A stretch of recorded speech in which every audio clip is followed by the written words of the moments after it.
Hello everyone, StealthyShiroean here, and today I'm bringing you my review of Raji, an ancient epic. Nottinghead Games developed Raji and released it in October of 2020. For Humble Choice viewers, you would have received this game in the November 2022 bundle. Nottinghead Games is based in India, where they took much of their inspiration for Raji from Hindu mythology. Raji as a game is a 2.5D action-adventure platformer that follows a girl, Raji, on a mission to save her kidnapped brother from demons. It's a unique theme, at least for the average non-Indian audience, that brings a lot of appeal along with its beautiful visuals and fun gameplay, but there are some things that don't quite stick the landing. First up, with the graphics and presentation, one can easily see that Raji, an ancient epic is a very beautiful game. The level design is brightly colored, using a nice dose of saturation to make many of the colors pop along the different color palettes used for the different levels. I felt many of the environmental level designs to be very creative and vibrant, making them a treat to look at. Monster designs aren't as varied, as there are very few, with many of them relying on slight variations of existing creatures. But the monster designs they do have are well done and easily telegraph to the player what kind of enemy they're facing. The artwork for the cutscenes is done in an authentic style, apparently known as Pahadi. I think it does a lot to keep players immersed in this setting, even if I didn't quite feel it was the best way to convey the story. Nottinghead Games also pushes the immersion through the use of very nice and appropriately themed music. Also, there is a voiceover fully done using Hindi voice actors, which I really appreciated. लेकिन अब वहाँ के रहने वाले दुष्ट परछाइयों के दास थे अपनी इच्छा के खिलाफ। I love when games use the intended language for their story. Personally, I don't mind reading subtitles, so this does a lot for me to keep me immersed. The story of the game follows Raji and Golu. One day, demons appear and kidnap Golu. Raji prays, and with the help of the goddess Durga and god Vishnu, she's gifted weapons and abilities to track her brother and try to rescue him. I think one of the most appealing factors to this game, for me, is the draw of the unique setting, at least for Western audiences. I'm completely unfamiliar with Indian pop culture to know if this is something that regularly hits the media, but for me, this setting is largely new and unexplored. Honestly, the last time I saw Indian mythology being represented in any way was in Smite, a MOBA, so obviously nothing substantial. And I think the game's story was made with this in mind. There are two main ways of conveying the story is through the use of lore dumps that the player can come across and cutscenes. The lore dumps, while interesting, also aren't that engaging from a gameplay perspective. I'd say that much of what was told to me, being largely Hindu mythologies, was forgotten solely because it was just people talking about the stories and you listen as a player. Cutscenes, as mentioned earlier, are done in an authentic style, but I didn't think they were the best vehicles to portray this high-emotion story they wanted to tell. Many of the cutscenes weren't exactly stop-go movement, but it did feel a bit stilted, probably because the art style wasn't really made with animations in mind. Instead, I think I would have loved to see some of the game cutscenes told through the beautiful world they created for the gameplay, but again, I appreciate their dedication to the authenticity they wanted to use. A note on the story, which is a light spoiler, so skip ahead to the next section if you don't want any. But the game ends with the cliffhanger ending. I'm unsure if the intent was to make a second game, or if this is just how the ending is supposed to be, but I always feel like it's just a story half finished. To go into a bit more detail, and this is a bigger spoiler, so if you really don't want to know, then here's another chance to skip ahead to the gameplay section. Okay, as I said, the ending left much to be desired. Raji spends the game trying to find Golu, which she eventually does. During this time, she's become the warrior the gods needed in order to defeat Mahabalasura, some sort of mystical being gone rogue. His deal is that he's trying to open the world to the gods, or devas for some reason. Probably to destroy that world or gain power, or both. Even after you defeat the final boss, he still manages to open the doors to the heavens, and Golu, your brother, helps him do it. There seemed to be some sort of hint that there might be something up with Golu throughout the story, but nothing cemented it until then. But after Mahabalasura achieves his goals, despite you winning the encounter, the game just ends with Raji and Golu hugging and everything seems hunky-dory. I can't really say that it made a lot of sense. It seems like a cliffhanger for a sequel, like I said, but it just feels like there should be more game here. Gameplay is made up of two main pillars, being combat and platforming. Starting with the latter, I think the movement in this game feels really fun. However, much of the platforming is fairly straightforward. There weren't too many instances where I found the game's platforming to be challenging in any way. I think where the game falters is with its perspective and the inability to properly gauge where you're aiming sometimes.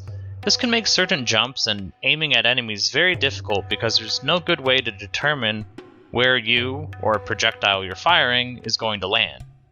For full disclosure, I played this game entirely with a controller, so perhaps PC controls are a bit better, although I didn't have an issue with this too much for it to be a major problem. A side note before I get into the combat, but there are also puzzles that the player comes across. These were incredibly easy, and personally, I thought they were out of place. My only reasoning for why they existed was to break up the action a bit, and I guess to show a bit more background to the characters in some of the puzzles. And that brings us to the meat and potatoes with the combat, which is fast, fun, and really fluid. Raji is an acrobatic performer, so all of her moves take advantage of that with really nice animations and smooth movement. As stated above, some of the aiming can be a bit finicky, but that may have been because of playing with the controller. In the beginning, Raji is gifted with Trishul, a spear gifted to her from Durga, the goddess of war.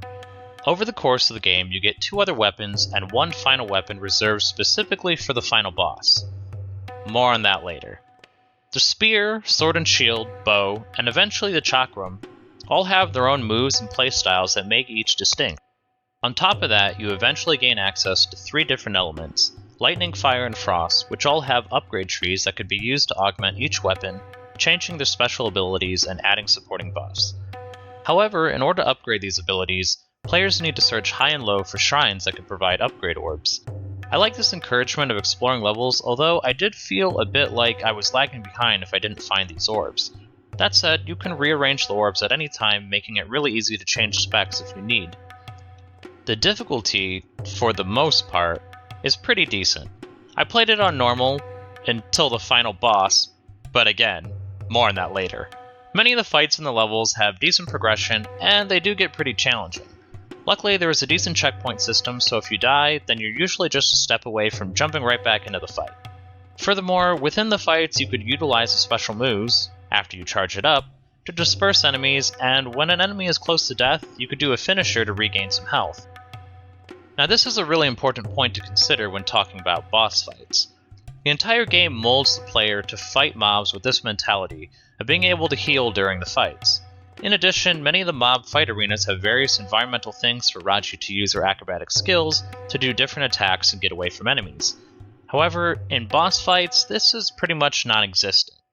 Boss fights are large arenas where players need to meticulously learn the boss's attack patterns if you want to scrape out of it alive. With the first boss fight, I actually encountered a glitch that allowed me to kill him easily, which I shamelessly took because he was pretty challenging. The second boss took me some tries, but it wasn't too bad. But the final boss, oh man.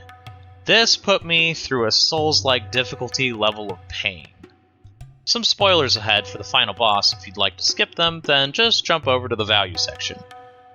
Anyway, the final boss is crap. He really cranks the difficulty up to 11. He uses several attacks over various phases, with many of them feeling like a near constant barrage. Now to be fair, he is the final boss of the game, so I'd expect a certain amount of difficulty. However, I put in 8.5 hours into this playthrough, with 3.5 of them being just for the final boss alone. I did manage to beat him, but only after turning the difficulty down to easy after the first 2 or 3 tries. My problem with this guy is 2 reasons. First, they give you the final weapon that you're meant to use for this boss fight practically exclusively. Maybe there's a better method out there that uses multiple weapons, but as far as I'm aware, using the chakram is the best way. Which doesn't make a whole lot of sense because players up until that point have been used to using the rest of their arsenal. Suddenly they're needing to use a new weapon they're not used to in the final fight of the game. It certainly has a bit of a learning curve to it since it moves in the direction of Raji. Honestly, I still don't know why sometimes my chakram would fly off the screen. Second, you have to be near perfect with this fight. Up until this point, with the normal mobs anyway, there could be room for error and you had the ability to replenish your health in the middle of a fight. In this fight, it's all thrown out the window, which granted, that was the case for the previous 2 boss fights, but it's even more noticeable here because of how long this fight drags out. I don't mind difficulty in games, but only when I have the expectation that it's going to be difficult. The spike here is too much in my opinion, and it became frustrating after several tries.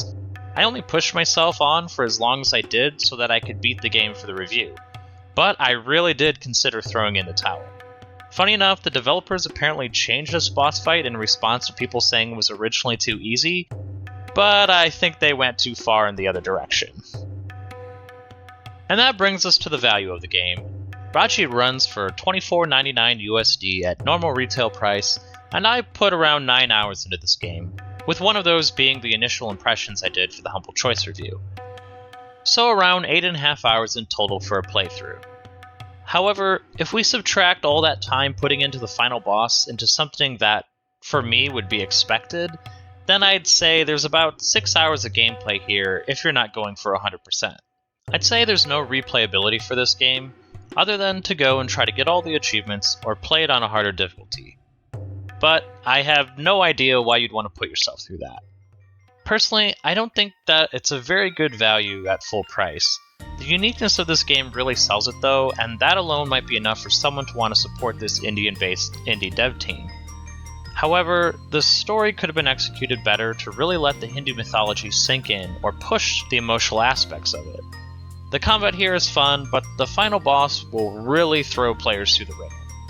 I definitely would recommend this because of the source material, but only at a discounted price. And those are my thoughts on Raji and Ancient Epic. If you played the game, let me know your thoughts in the comments below. And if you haven't, then let me know if it sounds like something you'd be interested in, or if you have any other questions. I hope this video helped you in some small way, and if it did, then please consider leaving a like, comment, subscribe, or whatever it is you feel like doing. Thanks for watching, and have a nice day.